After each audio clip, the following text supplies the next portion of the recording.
জীবন ও স্বাস্থ্য বীমার প্রিমিয়ামের উপরে জিএসটি প্রত্যাহারের দাবিতে সরব তৃণমূল কংগ্রেস। কেন্দ্রীয় অর্থমন্ত্রীকে এবার চিঠি মুখ্যমন্ত্রীর। নির্মলা সীতারামনকে চিঠি মুখ্যমন্ত্রী মমতা বন্দ্যোপাধ্যায়ের। স্বাস্থ্য বীমা 18% জিএসটির প্রতিবাদে চিঠি মুখ্যমন্ত্রীর। জীবন বীমাতেও 18% জিএসটির প্রতিবাদ মুখ্যমন্ত্রীর। চড়া হারে জিএসটিতে চাপ বাড়বে জনগণের দাবি মুখ্যমন্ত্রীর। এবার তিনি চিঠি দিলেন কেন্দ্রীয় অর্থমন্ত্রী নির্মলা সীতারামনকে। আরো জানবো বিস্তারিত সোমরাজ আমার সহকর্মীর কাছ থেকে। সোমরাজ, চিঠিতে কি লিখেছেন মুখ্যমন্ত্রী? মমতা বন্দ্যোপাধ্যায় কেন্দ্রীয় অর্থমন্ত্রী নির্মলা সীতারামনকে যে চিঠি দিয়েছেন দেখো, মুখ্যমন্ত্রী মমতা বন্দ্যোপাধ্যায় কেন্দ্রীয় অর্থমন্ত্রী নির্মলা সীতারামনকে যে চিঠি দিয়েছেন সেখানে জীবন বীমা ও স্বাস্থ্য বীমার উপর যে 18% জিএসটি রাখা হয়েছে তাকে জনবিরোধী সিদ্ধান্ত বলে মন্তব্য করেছেন। তিনি চিঠিতে লিখছেন যে এই জীবন বীমা ও স্বাস্থ্য বীমার উপর যে জিএসটি কার্যকর করা হয়েছে তাতে সাধারণ মানুষের ওপর চাপ আরো বাড়বে। তার কারণ প্রিমিয়ামের জন্যই জীবন বীমা এবং স্বাস্থ্য বীমা প্রিমিয়ামের জন্য প্রচুর টাকা দিতে হয়। এর ওপর যদি 18% জিএসটি থাকে এক্ষেত্রে সাধারণ মানুষের ওপর আরো বোঝা বাড়বে। তাই গোটা বিষয়টিকে সামনে রেখে যাতে কেন্দ্রীয় অর্থ মন্ত্রক তথা কেন্দ্রীয় অর্থমন্ত্রী তিনি যাতে বিবেচনা করে দেখেন, এবং শুধু তাই নয়, মমতা বন্দ্যোপাধ্যায় এটাও দাবি রেখেছেন যাতে অবিলম্বে এই জিএসটি প্রত্যাহার করা হয়। অর্থাৎ 18% যে জিএসটি রাখা হয়েছে জীবন বীমা ও স্বাস্থ্য বীমার ওপর তা যেন অবিলম্বে প্রত্যাহার করা হয়। কেন্দ্রীয় অর্থমন্ত্রকের এই সিদ্ধান্তকে তিনি জনবিরোধী সিদ্ধান্ত বলেই বলেছেন কেন্দ্রীয় অর্থমন্ত্রী নির্মলা সীতারামনকে লেখা চিঠিতে।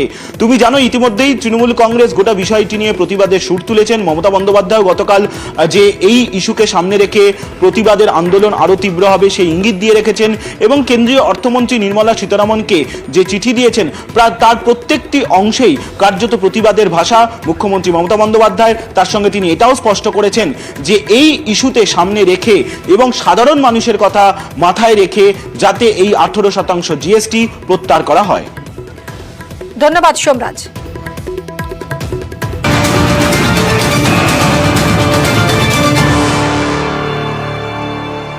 এদিকে এই জিএসটি প্রত্যাহারের দাবি, এই একই দাবি জানিয়ে লোকসভা থেকে আজ ওয়াকআউট করেন তৃণমূল কংগ্রেসের সাংসদ সুদীপ বন্দ্যোপাধ্যায়, মহুয়া মৈত্র, জুন মালিয়ারা। সংসদে সুদীপ বন্দ্যোপাধ্যায়কে বলতে বাধা দেওয়ার অভিযোগ করে তৃণমূল। দফায় দফায় বলতে বাধা দেওয়ার অভিযোগ। সংসদে মেডিক্লেমে জিএসটি নিয়ে সরব হন সুদীপ বন্দ্যোপাধ্যায় এবং স্পিকারের বিরুদ্ধে সুদীপ বন্দ্যোপাধ্যায়কে থামিয়ে দেওয়ার অভিযোগ করে তৃণমূল। আর এরই প্রতিবাদে লোকসভা থেকে ওয়াকআউট করেন Trinamool সাংসদরা।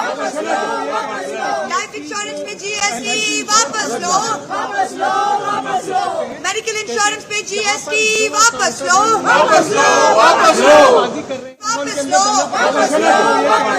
Sir, 18% GST charged upon LI premium, life insurance, and medicine should be withdrawn.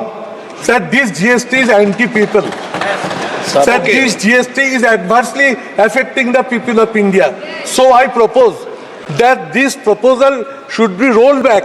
Okay. And government must roll back and GST from to above to items. अभी सभा আমরা বক্তব্য রেখেছি যে লাইফ ইন্স্যুরেন্স স্কিম এবং আমাদের ওষুধের ওপর যে 18% জিএসটি চার্জ করা হচ্ছে সেটা অবিলম্বে প্রত্যাহার করতে হবে, রোল ব্যাক করতে হবে। আমাদের মুখ্যমন্ত্রী মমতা ব্যানার্জি এই বিষয়টাকে সারা দেশের মানুষের কাছে তুলে এনেছেন, এবং আমরা বলেছি নির্মলা সীতারামনকে আসতে হবে হাউসে। মাঝপথে মাইক বন্ধ করে দিচ্ছেন একবার, দুবার ধরে হলো, আমাদেরকে ওয়েলে নামতে হলো। এখন আমাদের খুব স্পষ্ট দাবি, লাইফ ইন্স্যুরেন্সের যে প্রিমিয়াম এবং ওষুধের মূল্য তার উপরে জিএসটি আমাদেরকে প্রত্যাহার করার ব্যাপারে অ্যাসিওর করতে হবে এবং এই সিদ্ধান্তকে রোল ব্যাক করতে হবে। আমরা এই নিয়ে যতদূর যাওয়া সম্ভব আমরা লড়াই চালিয়ে যাব। ফের রামকৃষ্ণ মিশনের জমি দখল, এবার মাটি গাড়ায় জমি দখলের অভিযোগ। রামকৃষ্ণ মিশনের 10 একর জমি বেদখল, জমির মিউটেশন অন্যের নামে বলে দাবি। মুখ্যমন্ত্রীকে চিঠিতে অভিযোগ জানিয়েছে রামকৃষ্ণ মিশন। একই সঙ্গে শিলিগুড়ি পুরসভা এবং পুলিশেও অভিযোগ দায়ের হয়েছে। পুরসভায় বৈঠক, রামকৃষ্ণ মিশনের 3 সদস্যের প্রতিনিধির।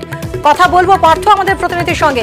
পার্থ, এই যে বৈঠক হলো পুরসভায়, বৈঠক থেকে কি উঠে এলো এবং রামকৃষ্ণ মিশন যে অভিযোগটা করছিল সেই অভিযোগ খতিয়ে দেখার কি কোনো আশ্বাস মিলল?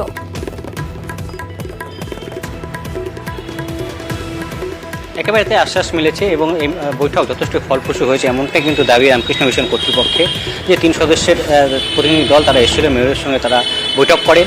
যে জমি তাদের দখল হয়েছে তা একদম বহু পুরনো জমি, কিন্তু তার কোনো নথি তাদের কাছে ছিল না। কিন্তু খোঁজাখুঁজির পর অবশেষে জমির দলিল কিন্তু তারা পায় এবং সেই দলিল নিয়ে যখন তারা ভূমি ও ভূমি রাজস্ব দপ্তরে যায় তখন দেখে যে জমির মালিকানা অন্যের নামে রয়েছে, অর্থাৎ মিউটেশন অন্যের নামে রয়েছে।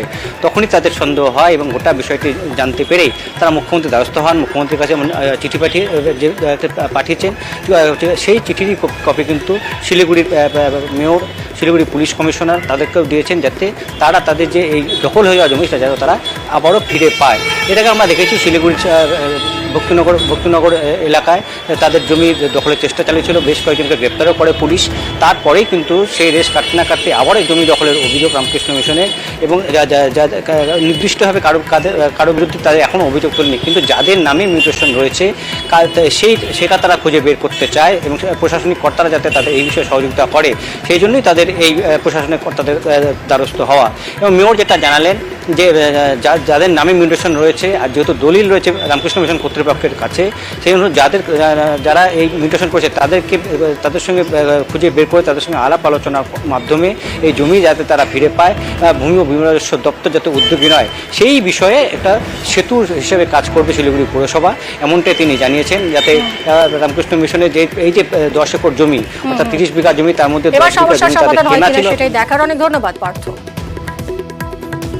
মানে প্রায় 10 একর মতো জমি আছে আমাদের, কিছু কেনা জমি ছিল আর কিছু একজন গিফট করেছিল।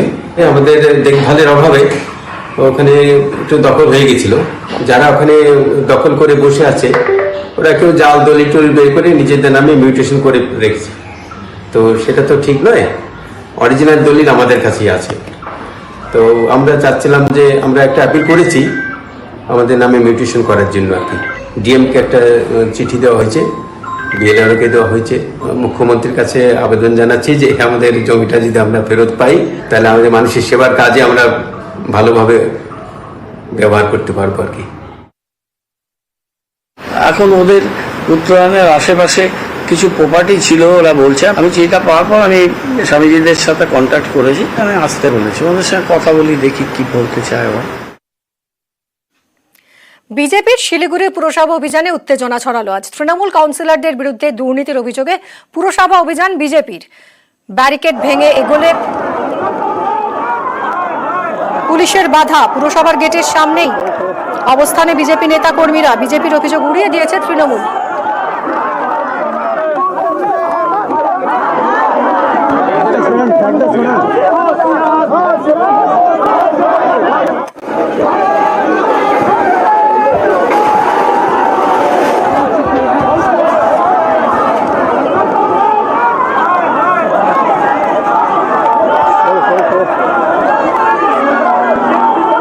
কাউন্সিলরদের বিরুদ্ধে দুর্নীতির অভিযোগে পুরসভা অভিযান বিজেপির।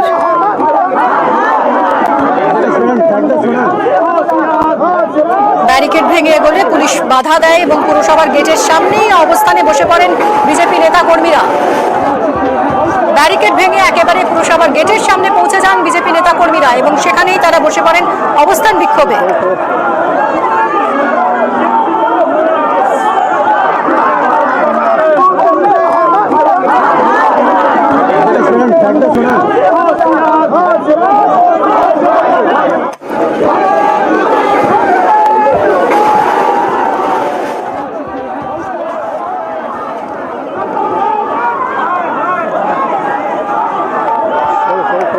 আজকের আমাদের এই অভিযান ব্যর্থ পুর বোর্ডের বিরুদ্ধে, যে আজকে 2.5 বছর পার হওয়ার পরে যে প্রতিশ্রুতি পুর বোর্ড দিয়েছিল সে একটাও পূর্ণ হয়নি।